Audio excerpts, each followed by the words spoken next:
The Fox 61 News at 6 starts now.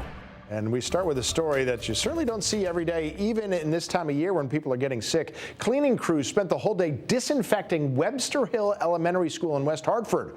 All students were told to stay home after many of them showed symptoms of the stomach bug that's known as Norovirus. Thanks for joining us here for the Fox 61 News at 6. I'm Tim Lammers. Some doctors with whom we spoke said they often see a spike of norovirus cases this time of year. Fox 61's Alicia Hercules tells you more about the virus and how you can protect yourself and your family. Norovirus is highly contagious because it takes very few viral particles to make someone sick. It's also hard to disinfect and can live on surfaces for days, weeks, or months. It is the most common viral gastrointestinal disease in the world. Dr. Ulysses Wu, the Assistant Director of Infectious Diseases and Chief Epidemiologist for Hartford Healthcare, says norovirus cases often spread quickly. It's mostly common in close-quarter settings like schools, long-term care facilities, or cruise ships. He says they see a spike of the virus in the winter. In the winter, we do see more cases, probably because people are more cohorted inside because they're not outside, obviously. Norovirus can cause symptoms like nausea, diarrhea, and vomiting. Allison Sheriff lives in Hartford. She says it's important to be mindful of others if you are sick. Just say, okay, if I'm not feeling well, okay, I guess I'm not going to that thing I really wanted to go to because I don't want to get anybody else sick. Even if someone gets over the illness, they can still pass the virus to others. Aside from staying home if you're sick, Dr. Wu recommends proper hand washing to protect yourself. He also recommends properly cleaning surfaces to stop the spread. It can live on surfaces, and so those surfaces need to be cleaned, not with conventional, but bleach would be the most conventional thing that you would use at home, not your regular conventional cleaners. If you contract norovirus, Dr. Wu says it's important to stay hydrated and reach out to a doctor if you're unable to keep fluids down. In West Hartford, Alicia Hercules, Fox 61. And you know what? If you get norovirus, I don't think you're going to be thinking about going out. You're going to try to stay somewhere close to a bathroom. Let's not be, don't want to be indelicate about it, but it is not a good time. Alicia, thank you. Okay, you saw that. We got maybe some snow. A little bit of snow tomorrow, and it's good timing. Of course, we're all home on the weekends. Well, we're not all home, right? We're always out and about doing things, going out skiing, snow sledding, right? So everybody who is out and about, just keep that in mind, that we do have a little bit of wintry weather on the way. Here's live Doppler radar. We don't have much here where you see a little arm of light snow just breaking apart close by. I decided not even to show that, but it's all about this whole big system, right? And notice how it's all broken apart, but we do have an upper level low right here, and on the base of it, a lot of times you get a little bit of jet stream energy. You can start to see some rain and this little band of snow starting to spread out a little bit. And notice the trajectory. It looks like it's heading right in our direction. Meanwhile, temperatures are in the 20s to near 30 across the region. And it's not too bad because the wind has diminished quite a bit since earlier this morning. You see we don't have any more wind gusts, so wind chill is about the same as the temperature. So overnight, we'll start to see some light snow rolling into western Connecticut, and then periods of light snow through tomorrow, especially central and western Connecticut. I'll be back in a few minutes. I'll detail how much snow, who gets the most, and what you can expect for Sunday. Maybe some more snow on the way. Tim?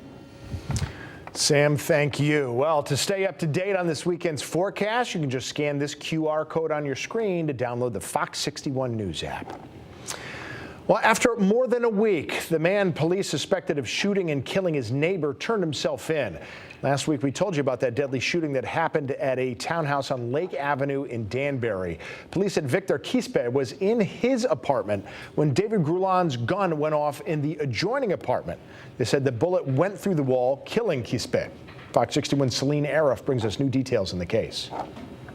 During his arraignment, we saw Grulon but didn't hear from him. Instead, his attorney, Jean Zingaro, spoke for him, telling us Grulon was shocked when the gun went off and this whole thing was one tragic mistake. As his attorney addressed the judge, this was a tragedy. David Grulon couldn't hold back tears. My client wasn't just neighbors with the victim. He was friends with him. He feels horrible. Jean Zingaro shared both the victim and his client bonded over expecting a new baby. Grulon lived here with his girlfriend, raising 4 kids together. Zingaro says there was no intent when the gun went off that day. He asked someone to call 911 repeatedly. He was in a state of shock and panic at the time because this is literally the last thing you could ever imagine happening. Still, the prosecutor asked the judge to increase his bond to $1.5 million. The fact that he evaded police for over a week, the state has serious concerns about his ability to come to court, to abide by court orders, and the state has serious concerns for the public safety of everyone in the community. A bail commissioner shared Grulon was out on bond for another case from January 2025 when this shooting happened. That case includes assault, threatening, and intimidation of a witness charges. The defendant, who was a convicted felon, was in possession of a firearm that he never should have been in possession of in light of his felony conviction. The judge decided to keep the bond at $1 million, but said Grulon can bond out if he posts 30% or $300,000 in cash. And while he didn't share specifics, the judge says his bond would come with release conditions if posted. Outside of court, Zingaro shared where Grulon went after the shooting. My understanding from speaking to the detectives is he was all over the East Coast down to about Virginia. He credits Grulon for doing the right thing for everyone's safety when he called him to get a ride to the police station where he turned himself in. Grulon was already scheduled to appear in court in early February for a pending charge of assault in the 2nd degree. He'll be seen that same day for these new charges. In Danbury, Celine Air, Fox 61. Celine, thank you. Well, part of I-84 in Manchester is back open right now. State police said a tractor trailer hit a pedestrian this morning. Troopers say that person was hospitalized. We just don't know how bad the injuries are at this point. Officials say the person was hit near exit 59 at 8:04 a.m. Still no word on how it happened. A New Haven man was charged today, months after police said he told them he hit a man who was walking his dog in North Haven. Donnie Oliveira has been accused of driving under the influence when he hit Beckett Poppy and his dog in late September. This was on Montawese and Quinnipiac Avenues. Poppy was taken to the hospital and he died there. His dog died at the scene. Investigators said deadly crashes like this take time, and that's why they charged Oliveira today, months after the accident, or the crash, I should say, happened. After a few days after a Bethel police officer was charged in connection to a deadly crash in Shelton last year, her brother was arrested. Carlos Biamonte was arraigned today. State police said he was speeding and driving too close behind another car on Route 8. It was later determined by them that he was under the influence as well. Police said he hit that car, which then hit another car, and a girl who was in a passenger of that car wound up dying. Officials say Biamonte left the scene. His sister Jasenia has been accused of taking too long to call 911 after her brother told her about the crash. Seymour police said a Danbury man was killed in a head-on crash on Route 34 yesterday. The department shared this picture of the aftermath. Officials said 51-year-old Wayne Meeker and an 18-year-old woman crashed before 3:45 p.m. Officers said that they found Meeker unresponsive with no pulse. The EMTs tried to save him at the scene, but he died there. As for the woman, she was hospitalized, but is expected to recover. Now, Seymour police said Monroe police told them that the car Meeker was driving was seen moving erratically in their town on that same road. They said that was observed just 15 minutes before the crash. Police are still investigating. A 74-year-old woman was flown to a hospital, and 3 others were hospitalized last night after state police said they all crashed in Hampton. They said she was seriously hurt. Troopers said the driver of the car failed to stay in his lane on Route 6, and they said just after 7, the driver hit a rock off the side of the road, then a guardrail, and then rolled over onto its roof. The driver was given an infraction.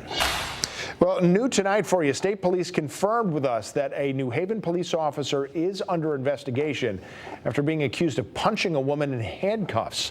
The Central District Major Crimes Unit is the lead investigator here. Still working to learn more details about what happened, about the investigation as well as which officer has been accused. A major water utility could still be sold after a judge ruled that Pura's initial denial of that sale went against state law.